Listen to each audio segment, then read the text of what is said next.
saran wrap to use that during the process of this. So certainly as I go to roll this out, so now I'm going to start with a nice little dusting of flour.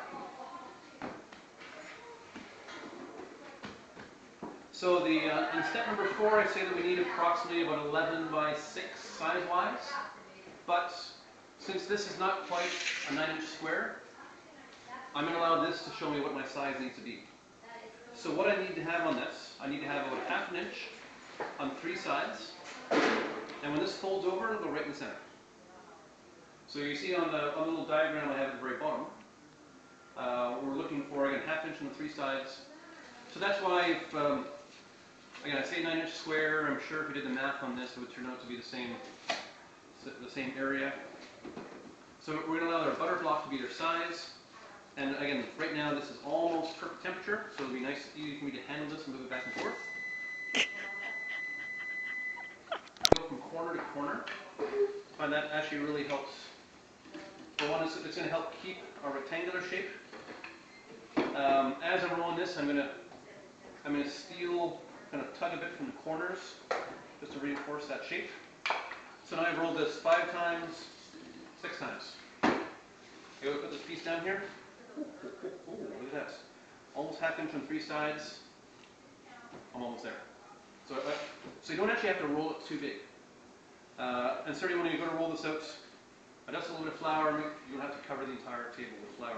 So we want to make sure that this is going to be as even thickness as possible. So when you go to pull from here, don't just tug and make that thin. I'm going to tug, sort of grab more so from the center of it and pull out. And that way I can get this to be more even thickness. And don't be afraid to put a couple of those on there to help. There's a time and a place to be gentle. You don't have to be that gentle right now. So when I go to put this on here, so as you see, I've got 1/2 inch all the way around. When this folds over, it's right in the center. Fantastic. I'm ready to go. What I would recommend for you to do first is actually take the paper off. But as you can see, so right now, this is nice and flexible. But it's not soft and falling apart like it was when we were shaping. So the nice thing about this, I can leave this on the paper, and I can use this to move it around. What we have to do first, and I'll see if there's any excess flour in here. I'm going to move it off. If we put flour in there, it's not going to stick together. And the nice thing about this is I can put this in. If I happen to get this in the wrong position, I can still move it around a little bit. Still nice and firm enough that I can even pick this up. And there's going to be a little bit of butter left on here. So just use that. And I'm going to reuse this piece of paper afterwards, so don't throw that out as well. So now when this folds in half, this will go right down the center.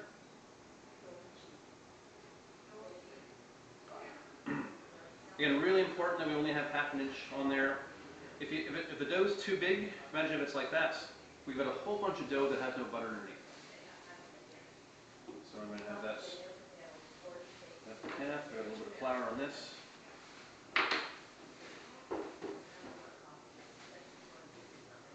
So now I'm folding this over. So now I've done what's referred to as the lock-in. The lock-in is now the butter is now all sealed in. And again with that 1/2 inch all the way around. So now I'm going to turn this. Try to keep. I want to keep this now either seam side toward or seam side away. Because I rolled the dough this way. Now I'm going to roll the dough this way. So I'm stretching it out. I'm going to dust down a little more flour on the table. We're going to roll this out. It's basically going to be a couple inches bigger on the other side. What we're going to be aiming for this, we need to have a rectangle. Before I start to roll, I'm going to do a little bit of pre-shaping by hand. Just by doing that, my amount of rolling I'm doing is now I have to do about half as much rolling. So I'm going to kind of pre-shape this, get it flattened down, even consistency. You want to make sure that it can slide on the table. So again, we're aiming for a rectangle on this. When I do start off, I just put a little divot down the center. That's going to help keep shape on there. And then again, I'm going to roll from corner, corner. So really important that we end up with this rectangular shape. So right here, that's the fold of the dough, but the corner wants to be there. So I'll make the corner there. All that matters is that we have 4 corners. How did you know the corner wanted to be there? Oh, because it's starting, see how it's starting to pull in like that? Oh, okay. But because right there, that's actually the corner of the butter block. Right. So I'm just going to smoosh that around so I get corners on there. Because it doesn't matter where the fold is, as long as we have the 4 corners. So now that I say that we're going to be, right now, this dough is still a little bit on the thicker side, so we are actually going a bit larger than this. I always find at this stage, if I roll this a little bit larger right now, it makes my next folds all that easier. So you can see how this corner has become rounded. We want it to turn that into an actual 90-degree corner, 90-degree angle. So when I do that, you see how the dough sort of come in a bit like this? So I'm going to use the rolling pin and do some rolling like so. By rolling this way, you see how that's rigging.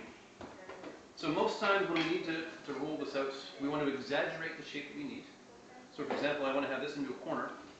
So I'm going to roll that bigger than what I need. Because by the time that shrinks back,